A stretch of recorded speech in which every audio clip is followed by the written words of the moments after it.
Conselho Federal de Medicina alterou as regras para a realização de cirurgias bariátricas no Brasil. Com isso, o CFM amplia o grupo para o qual o procedimento é indicado.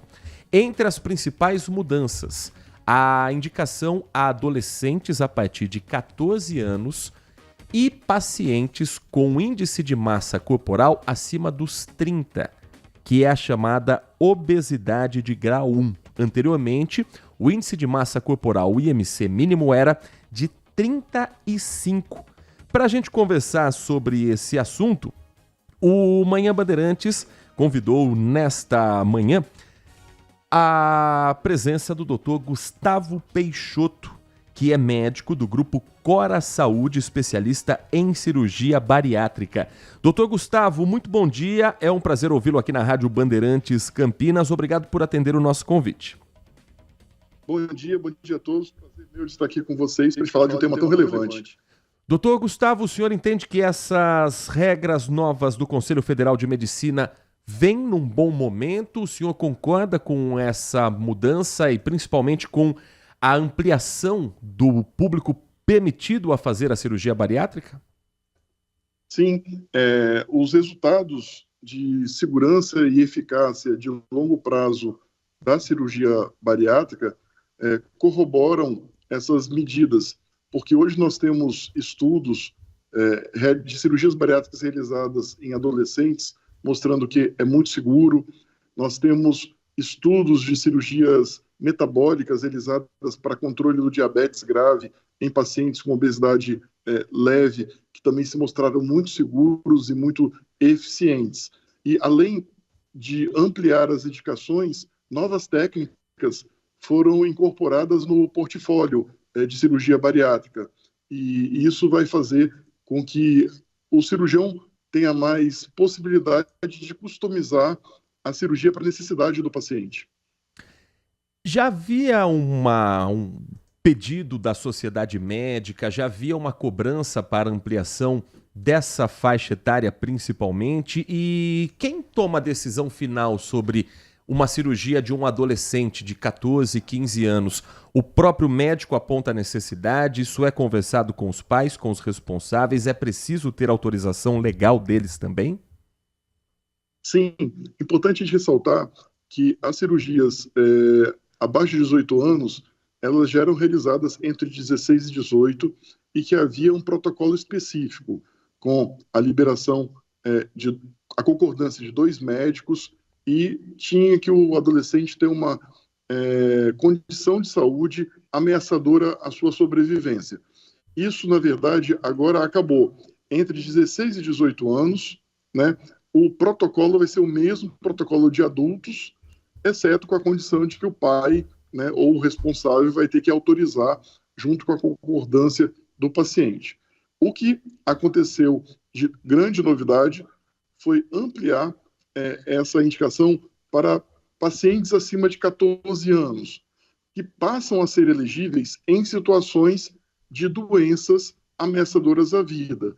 Então, por exemplo, um adolescente de 15 anos de idade com obesidade mórbida, IMC de 45, 50, pressão alta, diabetes, apneia do sono, usando CPAP, esse paciente, antes, a gente sabia do grande benefício que ele teria da cirurgia bariátrica, mas nós não estávamos formalmente autorizados a realizá-la.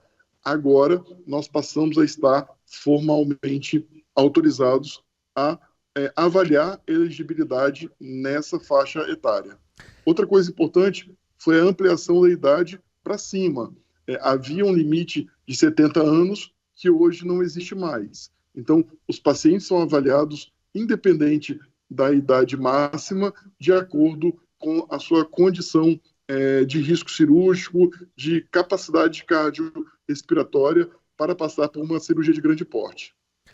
Nath Luquezzi, também conosco aqui no nosso Manhã Bandeirantes, que conversa com o doutor Gustavo Peixoto, médico do grupo Cora Saúde, especialista em cirurgia bariátrica, para falar sobre as novas regras do Conselho Federal de Medicina. Nath. Bom dia, doutor. Existe alguma resolução mais específica também em relação às características do local onde que vai ser realizada essa cirurgia bariátrica, o hospital e afins? Sim, foi muito importante essa sua pergunta, né? Já ficou bem claro nessa resolução que para fazer uma cirurgia bariátrica tem que ser um hospital de grande porte, hospital com UTI e com uma infraestrutura adequada para cirurgia de alta complexidade, como é uma cirurgia bariátrica. Apesar da cirurgia bariátrica hoje ser muito segura, quando feita com uma infraestrutura adequada e com uma equipe bem treinada, a gente, para ter esses resultados tão satisfatórios, a gente precisa realmente de ter esse cuidado, de fazer no ambiente adequado.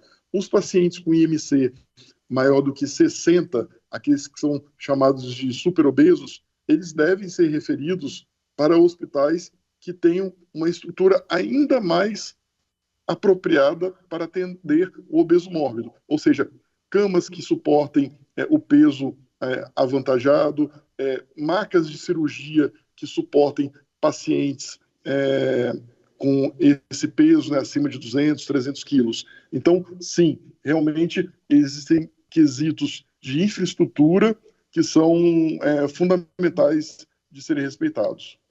Doutor Gustavo, hoje nós acompanhamos também na sociedade o fenômeno do uso das canetas emagrecedoras, que, claro, com acompanhamento médico, com a devida orientação, tem apresentado resultados para muitos pacientes.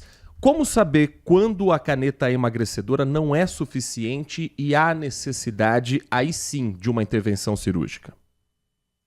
Então, o tratamento farmacológico que surgiu agora com grande eficiência, ele é muito importante para se somar no portfólio de tratamento da obesidade. Só que nós temos obesos muito leves, né, sobrepeso, obesidade leve, e temos pacientes muito pesados. E a gente sabe que o tratamento medicamentoso, como se chama canetas emagrecedoras, né, que é o Wegovy, o Ozempic e outros mais, primeiro, eles não têm um bom resultado em todas as pessoas. Os bons resultados ocorrem aí em 30%, 40%. Além disso, não é todo mundo que pode pagar. É um tratamento que hoje ainda é muito caro e é excludente para a maior parte da nossa sociedade. Mas é muito importante que a gente tenha vários tipos de tratamento para se somarem, porque até mesmo depois da cirurgia bariátrica, o paciente ele tem a doença obesidade com ele. Ele vai estar sob controle, mas ele vai ter que ter outros tratamentos, como dieta, atividade física e até mesmo o uso de drogas, e se houver algum reganho de peso. Eu vou citar um exemplo prático aqui para vocês. Um paciente com 150 quilos.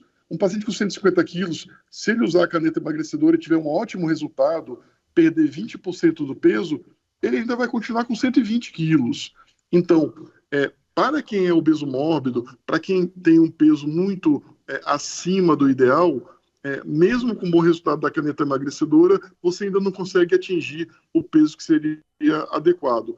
E hoje a gente sabe que o melhor tratamento, mais eficiente e mais duradouro é a cirurgia bariátrica. Só para a gente aproveitar o gancho da pergunta, porque temos acompanhado, junto com o fenômeno das novas drogas, dos novos medicamentos, o uso indiscriminado de gente que compra essa caneta pela internet, de gente que não é considerada obesa, mas pelos padrões estéticos utiliza de maneira desenfreada. Quais os riscos do uso de um medicamento para emagrecimento que não é adequado e que não é orientado por um profissional médico, doutor? Então, esse fenômeno é um fenômeno muito ruim, né, e me parece meio peculiar aqui no Brasil, e me parece que a liberação de compra sem receita, como foi inicialmente, foi um dos fatores precipitantes dessa situação. A gente tem uma série de consequências possíveis, desde presença de efeitos colaterais indesejados, até, como já ocorreu, falta de medicamento no mercado para quem mais precisava.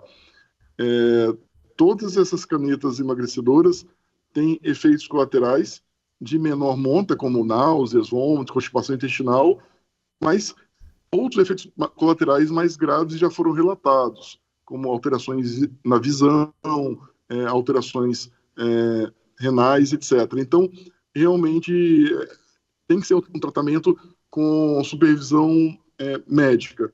E é sabe que para esses pacientes que querem perder 5 quilos, 10 quilos, realmente as canetas emagrecedoras, esses tratamentos, eles são muito eficientes. Mas quando a gente está falando aqui de cirurgia bariátrica, a gente está falando de pacientes que precisam não só de uma perda de peso muito mais expressiva, mas também uma alteração hormonal duradoura. Porque antigamente a gente considerava a cirurgia bariátrica apenas reduzir o estômago, diminuindo a capacidade de ingesta e reduzir o intestino, reduzindo a capacidade de absorção. Só que hoje em dia nós sabemos que quando a gente faz essa modificação da configuração anatômica, uma série de hormônios passam a ser produzidos, como o GLP-1, PYY, que são hormônios contrarregulatórios da insulina. E por conta dessa alteração hormonal que o paciente controla o diabetes. Você pode ver que você às vezes opera um paciente com 180 quilos, ele sai do hospital ainda obeso, só que já sai com diabetes controlado. Por quê? Não é porque ele emagreceu, é porque ocorreu uma alteração hormonal no organismo desse paciente. E essa alteração hormonal benéfica e duradoura é que tem mostrado os excelentes resultados em redução de infarto, redução de câncer, redução de AVC em longo prazo. Doutor, eu queria aproveitar esse gancho, né, que a gente sabe que a cirurgia é só a ponta do iceberg, o antes e o pós, né? Qual que a importância desse antes, desse pré-bariátrica ser feita com acompanhamento e realmente haver uma mudança de hábito? Porque a gente sabe que muitos pacientes, mesmo pós-bariátrica, voltam para o mesmo peso ou até maior. Qual que é a importância disso tudo? Tirando todas essas novas regras, qual que é a importância desse antes e também desse pós? Então, primeiro, assim, tem umas coisas que são meio lendas, né?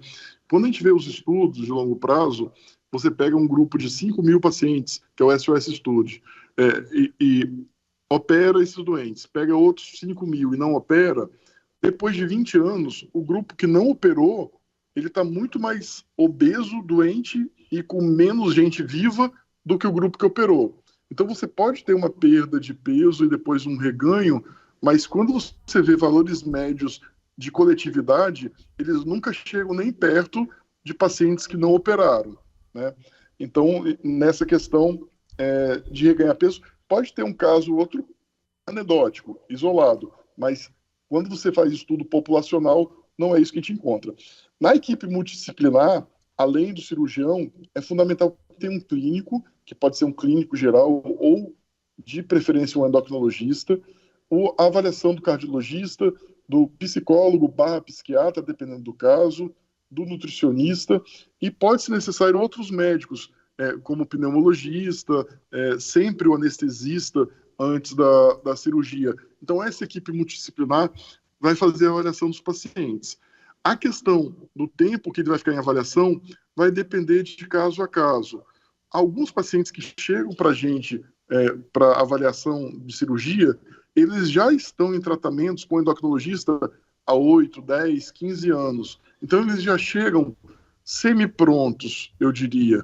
Outros não, outros nunca tentaram tratamento clínico adequado, nunca tomaram remédio, e aí, na verdade, com esses que são virgens de tratamento, a gente realmente tem um cuidado a mais de mandar de volta para o clínico para fazer a avaliação se cabe ainda alguma tentativa de tratamento clínico. E é fundamental para o paciente no pós-operatório entender que ele vai precisar de fazer atividade física, de fazer uma alimentação adequada e cuidar da saúde mental. Esses 3 pilares são fundamentais.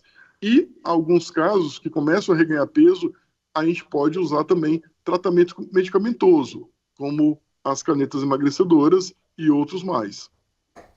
Nós conversamos aqui no Manhã Bandeirantes com o Dr. Gustavo Peixoto, médico do Grupo Cora Saúde, especialista em cirurgia bariátrica, falando sobre as novas regras do Conselho Federal de Medicina, decisão que permite adolescentes entre 16 e 18 anos e também já dentro do mesmo protocolo, como o doutor explicou bem, dos adultos, mas agora tendo essa possibilidade de adolescentes até mais jovens também praticarem essa cirurgia, realizarem essa cirurgia, melhor dizendo.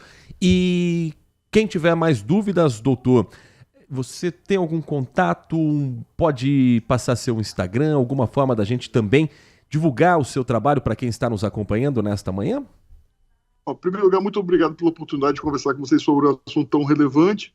Nosso Instagram é Gustavo Peixoto DR, né? E a gente fica à disposição para tentar tirar dúvidas das pessoas. Doutor Gustavo, muito obrigado pela atenção. Uma boa semana para o senhor e para toda a equipe. Para vocês também, um abraço.